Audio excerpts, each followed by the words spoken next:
Hurricane Milton has altered some of the plans for some Stanley Cup championship festivities at Amerant Bank Arena, and we also give our thoughts on the Amazon series FaceOff Inside the NHL.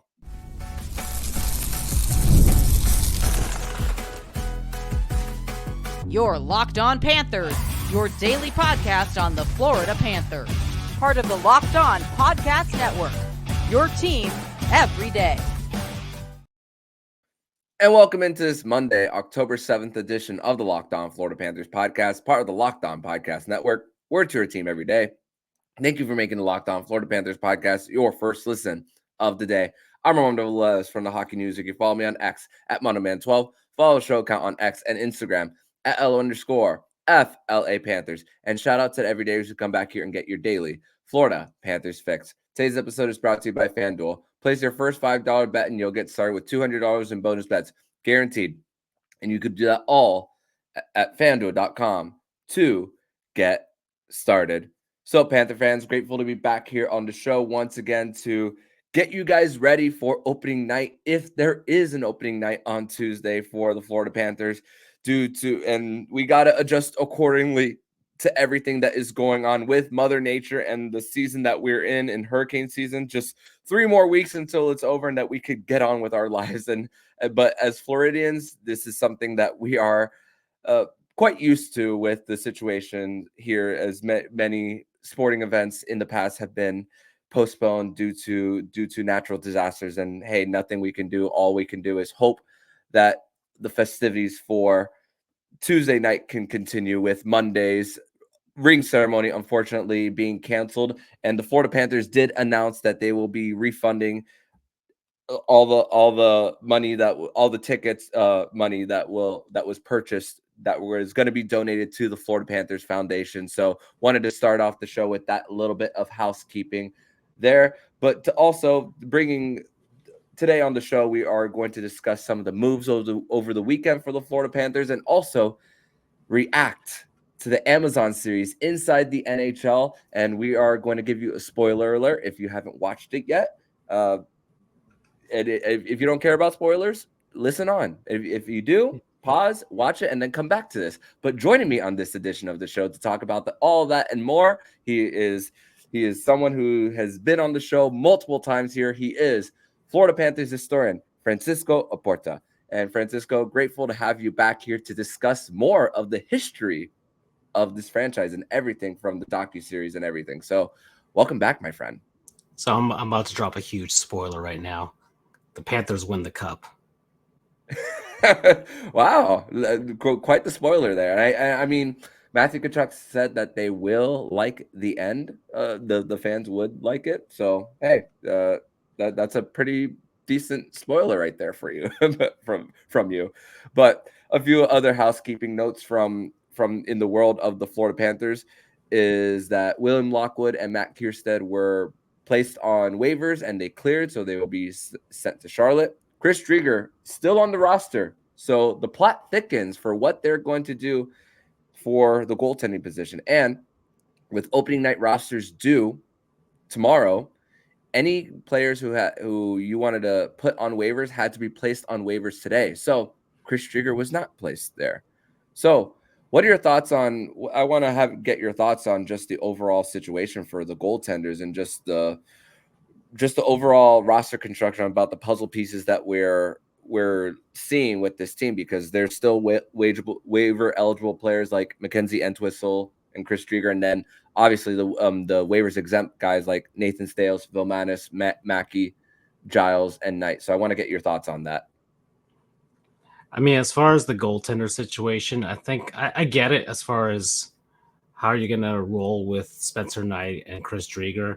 I think they really may just want to have like a test run as to maybe the first month or so of the season to see which of the guys if Spencer Knight is really going to be in in the full-on backup role, or if they're just going to let him get some reps in the NHL and then send him back to the AHL. So because I mean, you signed Chris Driedger, and yeah, you could send him to the A, but you'd have to clear waivers, that type of stuff. So, I mean, I think right now, we kind of sort of have to prepare for several things. The Stanley Cup hangover, that's always a possibility going into this. I think the first time this team is ever going to face and feel that.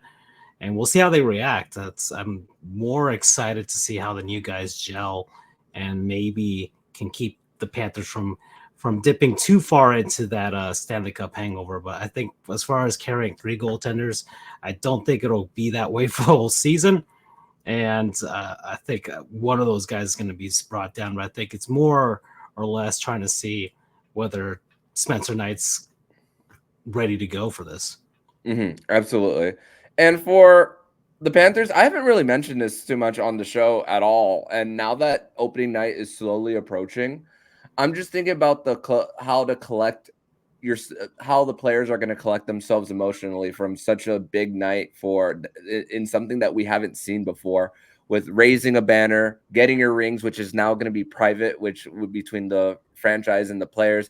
They're going to be distributing the rings for the guys no longer in the organization. If the first matchup happens to be a road matchup between, let's say, the Panthers and like the Ottawa Senators, they're gonna give the ring on the road for Nick Cousins, someone like him too. But for the Panthers, I don't want to put too much stock into how they perform on opening night, because the amount of emotions that are just going to be so high, and for the Bruins, their focus is just going to be this game and this game and this game only. Not well, there's still an 82 game season, but the team that's in front of you was the team that's beaten you twice in 2 years in a row.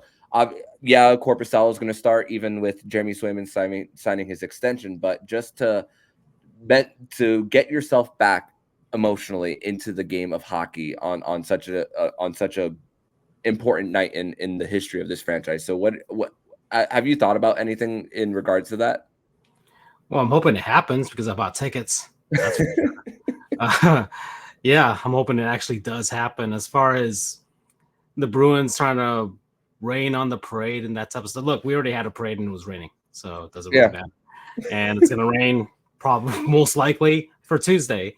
So, yeah, I won't be too heartbroken if they lose. If anything, we can always go on the social medias and chirp at Bruins fans saying this was your Stanley Cup.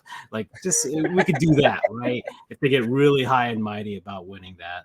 So, and the Dolphins beat the Patriots, so we can kind of piggyback on some of that right there. Like I said, I'm preparing myself mentally for the Stanley Cup hangover. I don't know about the rest of the fan base. All right. I don't know if like Kirby Spaces will start going ballistic if the Panthers start off slightly below 500 points percentage after like 3 weeks. But I think I'm not going to put too much stock on it because, well, I mean, look at this team. They're defending Stanley Cup champions. So I'm not going to be too worried. Yeah. And it's just, and here's the thing also with the beginning of the season is that something to not look too much into the first few games is, like, for example, like a goals against average for a goalie or something like that for that in that department, or how power play percentage is going to be. So for matchups, just, and also for the listeners, it's not something that I'm going to break down too much in the first 5 games of the season for how this team is doing. So just the sample size for the beginning of the season, it's always the test run of seeing how they come out the gate too. And once again, with the Stanley Cup banner being a part of it, just like in game 4 of the Stanley Cup final, being 1 win away to collect yourself, it's going to be a little hard for this team. But hey, they got the leadership, they have the championship pedigree. So hey, if they come back into shape on opening night, even better that we get to celebrate double a banner and hopefully a dub. But we're going to transition over to segment number 2, where we are going to continue the conversation. And the next 2 segments, we are going to discuss our thoughts on the Amazon series FaceOff Inside the NHL. We're going to discuss that more next here on the Locked On Florida Panthers podcast.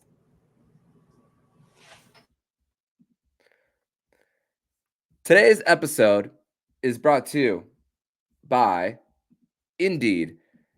And we're driven by the search for better. But when it comes to hiring, the best way to search for candidates isn't to search at all. Don't search, match with Indeed. If you need to hire, you need Indeed. Indeed is your matching and hiring platform with over 300 million global monthly visitors, according to Indeed data, and a matching engine that helps you find quality candidates fast. Ditch the busy work. Use Indeed scheduling for screening and messaging so you can connect with candidates faster. You can leverage over 140 million qualifications and preferences every day. Indeed's matching engine is constantly learning from your preferences, so the more you use Indeed, the better it gets. And listeners to the show will get a $75 sponsored job credit to get your job more visibility at Indeed.com/lockedon. Indeed.com/lockedon. Terms and conditions apply. Need to hire? You need Indeed. And I'd like to thank you guys once again for making the Locked On Florida Panthers podcast your first listen of the day here on a Monday edition of the show. And for these next two segments, we are going to discuss our thoughts on the series from Amazon, FaceOff Inside the NHL. And before we get to the Florida Panthers side of things with episodes 3, 5, and 6, Francisco, before we even discuss our thoughts on the non-Florida Panther, Matthew Kachuck, what I truly loved was how much they focused on the individual. In the example of William Nylander's episode, they didn't really focus on too much of other individual player aspects, like the fact that Austin Matthews was also dealing with an injury. In the case of the captain's episode with Quinn Hughes, they didn't even mention once about how they're playing with a third string goaltender in the Artem Shilovs. They really truly focus on the stars and the marketing of the game. And when you have the biggest one of the biggest companies in the world investing in your product, and then you're focusing on the individual, which the NHL has struggled, to put it lightly, in marketing. They hit this one out of the park. How about, what do you think? I binged all 6 episodes, and I came away with it with a much more newfound appreciation for some of these guys on these other teams, and a lot of them were guys that the Panthers face over the last couple seasons now in the playoffs. So seeing the friendship between William Nylander and David Pastrnak was really heartwarming, to say the least, and especially like David Pastrnak and his life journey and some of the heartache and stuff that he's gone through in his own personal life. Nylander dealing with the pressures of playing in Toronto and going through that first round series and the disappointment that they felt losing that series on such a close play, and is basically his one of his hockey best friends eliminating him from the playoffs. And then you had like other dynamics like Jacob Trouba with the New York Rangers and Philip Forsberg and his assimilation to the culture of Nashville was also really cool to see. Jeremy Swayman, he had some run-ins with the Panthers there, but at the same time, you see his story, it's like, man, this guy, he got paid. He finally got paid, but you look at it and you think, man, I think he probably did deserve that money, just the way how hard he worked and how, as much as you can hate them while they're playing the game, I think it really helps show that, hey, these guys are still human. And then once they're not in hockey mode, they're pretty much a ton of all these NHL players are really likable human beings. Yeah, and you mentioned David Pastrnak going through a lot, like losing his dad, and then his mom working 3 jobs, losing a son at 6 days old too, and then covering the story of the Nashville Predators and their U2 trip, and then the pain that Forsberg was going through not practicing, and then Jack Eichel and his story with Buffalo and just the surgery that he wanted and everything, and Forsberg having that superstition of waking up at 8:08 every single morning too, which I found quite hilarious. And then what these guys like to do off the ice for themselves. And also shout out to Locked On Avalanche, who had a sound clip in the Gabriel Landeskog The part captain's episode. Yeah. as he was heading towards the rink, and then also just a sense of what Landeskog was going through over the last few years about just constantly trying to get back to, and also the different hobbies that some of these guys have outside of the game, like guitar. For Jeremy Swayman, Quinn Hughes read 25 books during the year 2024. Landeskog being a handyman to, himself and teaching his kids. So I thought that was really we got to see more of who they were. Yeah, I think the personalities finally are shown, right? I think that's one of the things that, like you had said earlier, the NHL's had a bit of trouble trying to market the game and make these guys more personable in comparison. Like a lot of hockey players are not out there in comparison to counterparts in the NFL or in the NBA. And I think if the NHL is going to try and get people to attach themselves to players, then they're going to have players that have some actual personality to them. I mean, we've got one in Sunrise. I know that's for sure one featured in the series. But these other guys that you wouldn't have thought have some personality to them. And you think, man, they really need to do a better job of showcasing these guys and putting these guys out there. And I think there's some players that also need to step forward if they want to go through that. I think the culture of hockey is not there yet, but I think it's getting there little by little, especially with the Gen Z hockey players coming into it, and they're growing up in the social media age.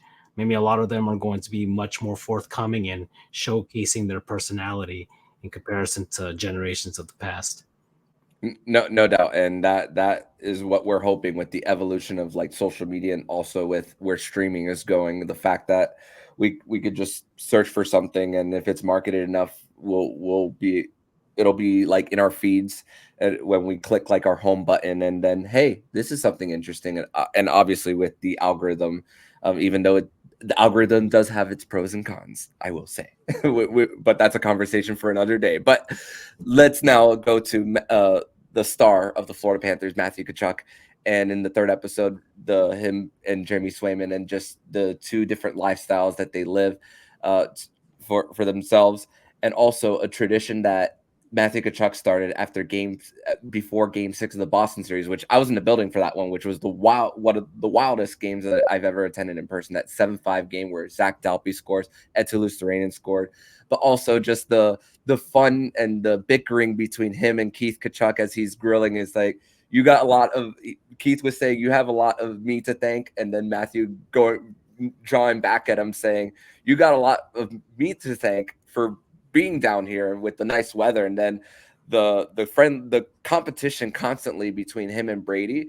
And I don't get the sense that Matthew Kachuck is, I get the sense that Matthew Kachuck's mentality is, if the Florida Panthers aren't winning the Stanley Cup, the next team I want is you, Brady, you and your team, the Ottawa Senators, to go out there and win the cup. And it's just, I also see it as the player and the family side of things, that there's just so much respect. It's like, especially with how much Brady was crying when Matthew won the cup. I thought that was just very, very, you saw really how tight knit that group was. Yeah. Being close to family, I've got a pretty close family. It resonated with me, and to see how just the accomplishment of one felt like the accomplishment of the whole. And that was the whole thing with Kachuck saying, like, our family name is now on the Stanley Cup. His dad couldn't do it. His dad played for 18 seasons and couldn't get into couldn't even play in a Stanley Cup final. And he eventually just ended his career with that. And a lot of things with his father saying that he believes his dad should be in the Hockey Hall of Fame as well. And there's a lot of people that believe that too. Just a few like slights towards their family in that sense, but now there's something that nobody can take away from them, when that's the cup and that's the name etched there. So despite all the chirping and the competitiveness, there's a ton of love there with the Kachuck family, and I really did like seeing the fact that Matthew Kachuck is the perfect player to be in South Florida to promote this game down here, especially. And once again, the most important trade in franchise history. Mm-hmm. And he has changed the entire dynamic of this franchise forever when number 19 goes into the rafters, because it will at this point. It's going to. I'm calling it now. Oh yeah. He's I mean, forever etched his personality into this club, and for the game as a whole, he's perfect because he's brash. He's very, very confident in himself. He trash talks, but he backs it up with actual great play. So he's everything that you would want in a player on your team, and everything everybody else would just loves to hate. And he embraces it like just completely fully. You saw how he was, and so comfortable around the media. And I mean, if the NHL is gonna continue promoting the game, man, he's got to be a beacon for sure going forward. Hey, and that's why he was chosen for this to begin with, for sure.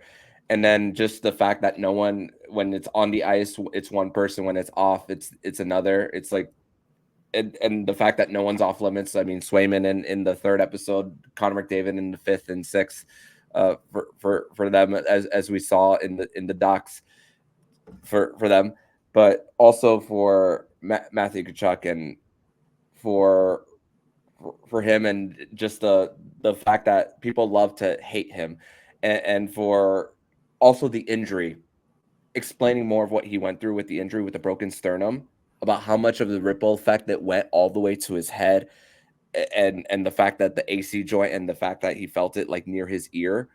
I can't even imagine the pain, and the fact that we all knew that Brady was helping him up and putting on his pads, but we didn't know the extent of how it was trickling up to the body. When you heard that, what was your reaction?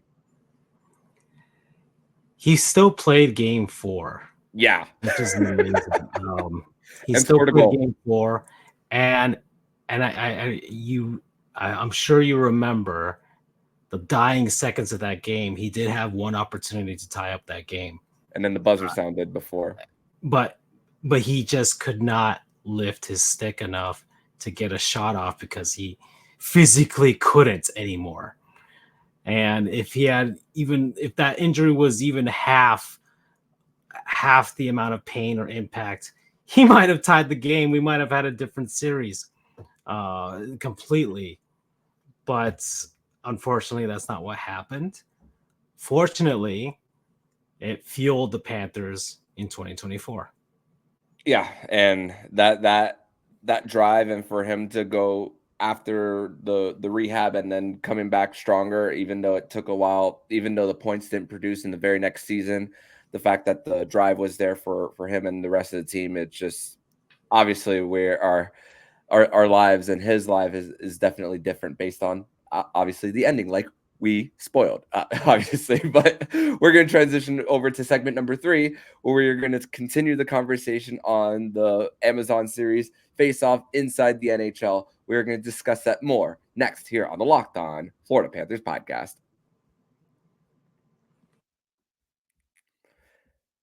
Today's episode is brought to you by FanDuel. And hey, NFL fans, you can start the season with a big return on FanDuel, America's #1 sportsbook. So when you get into hunch in the middle of the game, you can check out the latest stats, view live play-by-play, and so much more on the same page where you can place your bets. You'll get started with $200 in bonus bets guaranteed when you place your first $5 bet. Once again, you'll get started with $200 in bonus bets guaranteed when you place your first $5 bet. And you could do that all at FanDuel.com.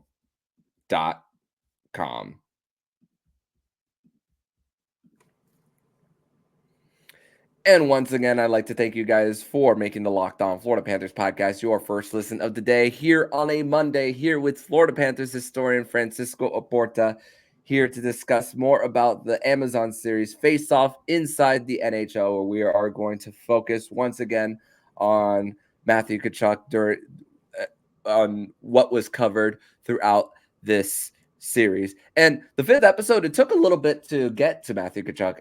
It's funny because Connor McDavid, one thing that I really liked was the shoe rack, that the dedication to Ben Stelter that said play La Bamba. So that was a really, truly nice touch on what Ben Stelter meant to the community. And also Connor McDavid's story about exceptional status in the OHL. So all the pressures that he had to go through. And also the chirp that Matthew Kachuck had saying, I don't know if there's pools in Edmonton, like 4 days before the Stanley Cup final of Game 1. But also some of the little character things, even outside of Kachuck, about what was said in the locker room of that quote after in one of the intermissions. Breathe through your nose, not through your butthole. I'm saying the clean version of this from Paul Maurice. And also more of when Paul Reese took one of the gloves of, it was actually Anthony Stolar's gloves. I actually noticed the color, and then a skater's stick, and then positioning himself on where to shoot the puck too. So we got a little bit of a taste of Paul Maurice outside of just the media scrum too. So how did you react when you heard some of those quotes from Paul Maurice? Because we've heard so many of them, but obviously we heard more of the unfiltered. I love Paul Maurice. He's such a fun guy. All these years, all the knowledge, all the track record now, and seeing that personality echoing what we saw with the the Stanley Cup celebration speech that he had. You basically saw what he is with those guys in the locker room, and what we saw at the parade is basically him with those guys, but he finally expressed it to the rest of us with a bit of alcohol inside of there as well. Seeing him coach, seeing him yelling on the bench, it makes me wonder, man, I really would like to hear the audio of the tirade in Toronto in 2023, full one, because remember that's what sparked their comeback there. But yeah, hearing Paul Maurice was a delight in that one. We didn't even get an interview or anything from him during that, but just hearing his clips, like it just gold. And I'm sure they've got more on the cutting room floor. With I kind of hope like a Panthers only director's cut of this is released, because that'd be really fun to watch and listen to.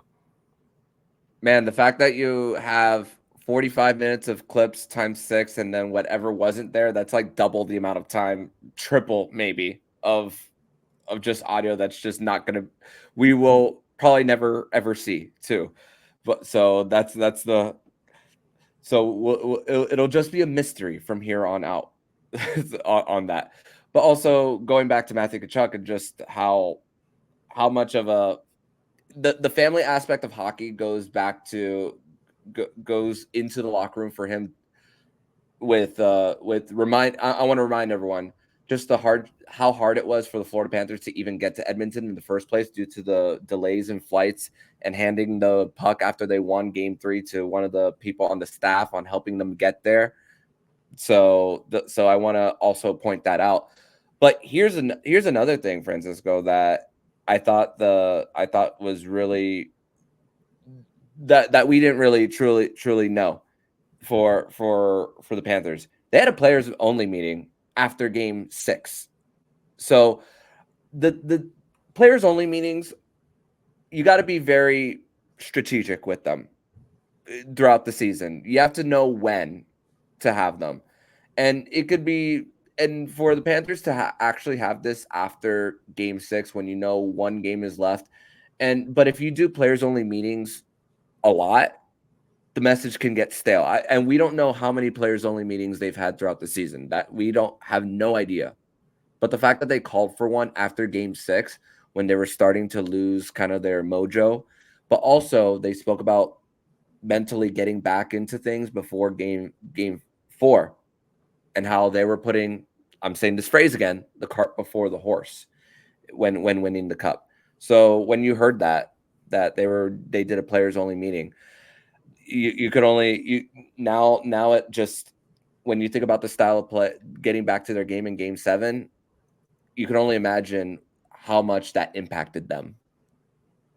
Yeah, sheesh. The first period of game 7 was the Florida Panthers from games 1 through 3. Mm-hmm. So, and they got a goal. Then, of course, Edmonton got their goal. But as you saw the mood in the locker room, it wasn't down and it wasn't out. It really looked like they felt comfortable being there in Panthers hockey. Then Reinhart scores, and earlier, I think after Kachuck said in one of the clips for game 1, like when they play with the lead, it's almost impossible to beat them after that. And once they got that 2-1 lead, once Reinhart scores, then yes, the chaos ensued in front of that. And the Oilers, man, on their side of this documentary, seeing everything that it took for them to get back into it. A lot more respect for them for sure as an opponent. The character of all those guys, the relentlessness of Connor McDavid, he really does. I'm sure he, much like any young phenom in the past, like let's say LeBron James before he got his in Miami, knows that like this is all well and good until I actually win the whole thing. And he really does need to win one for everybody to kind of to seal the deal of one of the greatest to have ever played. I think a lot of other players, maybe the next closest equivalent to him was Alex Ovechkin, and look how long it took him. So 15 years. Took him 15. So McDavid, who's started off so young and has all of these accolades, the tirade, the rant that he went on after game 2. I mean, she said desperation, just trying to will his team back into it mentally. I felt a lot more respect for him, and then seeing the aftermath and the heartache that he went through after losing game 7. Bawling. I'm sure a ton of fans are going to use him crying and stuff like that for memes and social media, especially in Calgary, let's say, and probably Vancouver. But man, that was everything that man had, his entire life's work, trying to will one more goal. Knobloch saying if they had 5 more minutes, they felt like they could have won that game. Like, I don't know if they had 5 more minutes in them, because with the amount of double shifting, I mean, sheesh, they were completely exhausted by that point. And the Panthers, you gave them 5 more minutes, they're going to grind you for 5 more minutes. One of the quotes from Paul Maurice, and in one of the first clips that you hear of him screaming at the Panthers, it was the Bruins game in game. Oh yeah, I know where you're going. Game 5 when they were trying to clinch it, and they were up 3-1, and he's basically saying to ram it down the defenses, just come at them. That way, by game 7, they have nothing left. So he said game 7, even though it was only game 5. So you had this thought in Paul Maurice's head, like, I don't care. Maybe they think of, hey, we're going to take these games to 7 and we're going to grind these out so these teams have nothing left by the time we get there and we could just win and move on to the next round. So maybe the Panthers go into every series thinking, oh, we're playing 7, which is an extreme way of thinking. And man, it just makes them like they're animals. They are complete animals if that's the way they go. And that no wonder the entire Stanley Cup playoffs, they were, aside from games 4, 5, and 6 of the final, it seemed like they were just not going to let up on anybody's pushback from Boston, from Tampa, from the New York Rangers. They weren't scared of anybody, and they were willing to go to 7 to make sure that they could take you out. It's killer instinct mode for them. And that quote was, like you said, 2 series before. And the fact that it manifested almost more than a month later, and you're seeing actual footage on the ice of them having nothing left. I mean, I guess the hashtag time to hunt makes so much sense now with relation to the Florida Panther, the animal, and the hockey team, and just how, like you said, animals of just like, you're going to have to really like scratch and claw everything out, and you're going to really have to catch us mentally off of everything. And like I said, African wild dogs, they will chase an animal as far as they can go until they are so exhausted that it makes it easy at the end. That's what the Panthers do. Yeah. And that mindset for them, it really truly helped just to continue on and just to just be bullies on the ice. And just like how Matthew Kachuck said, it's the first of 4. It doesn't end in 3. All you need is the first of 4. And when you lose 3 in a row, sometimes you don't get a chance at that 4th. For the Panthers, they had their chance, and they did it on their 4th opportunity. And it truly made for that happy ending in that documentary, as I felt the emotions again, like we did on that day of June 24th, 2024. So it was just a good reminder of how great the whole entire, not just the run, but everything leading up to it years before, on just building a championship team and putting everything together. And truly appreciative of the work Bill Zito has done to truly make this into a sustainable product for the Panthers. And hey, once again, we're hoping that for another season, as of now, the season is set to begin on Tuesday night from Emirates Bank Arena against the Boston Bruins. But Francisco, I want to thank you so much once again for joining me on this edition of the Locked On Florida Panthers podcast. Tell everybody where they can find you and your work online, my friend. Yeah, on X, FLA Cats history. That's where I'm at. I do Marlins history, but the season is over and they lost 100 games, so we're not going to think about that. But the Panthers, I'm still getting Stanley Cup gear and knickknacks. Oh, I forgot I have a little Stanley Cup. It's nowhere near me right now, filled with ice or it's water now, but from the actual playing surface from the final. That's really cool. It's a nice crystal Stanley Cup that's going to go on my desk at work. And I'm hoping we get to see those rings, and I'd like to get a replica of that as well and just add to this collection. It's nice being a historian when all the great history is happening right now. And I don't have to harp on something that happened 21 years ago now when I was a kid. So I think everybody just enjoy the history that's happening right now and enjoy the stuff that I post, because all the good stuff is happening now. So it's all happy posts. Enjoy it while we have it. So Francisco, thank you once again, and we will have you on once and again very soon. So see you very soon, my friend. And if you like what you're hearing, please subscribe to the podcast to be notified every single time the Locked On Florida Panthers podcast jumps into your podcast feed. Don't forget to also subscribe to the other shows on the Locked On NHL network, including Locked On NHL, Locked On Fantasy Hockey, Flip Livingstone and Steel Roden, and Locked On NHL Prospects. Thank you once again for making the Locked On Florida Panthers podcast your first listen of the day. So I'm Armando Velez. with Francisco Porta. And you've been listening to Locked On Florida Panthers podcast, part of the Locked On Podcast Network, where it's your team every day.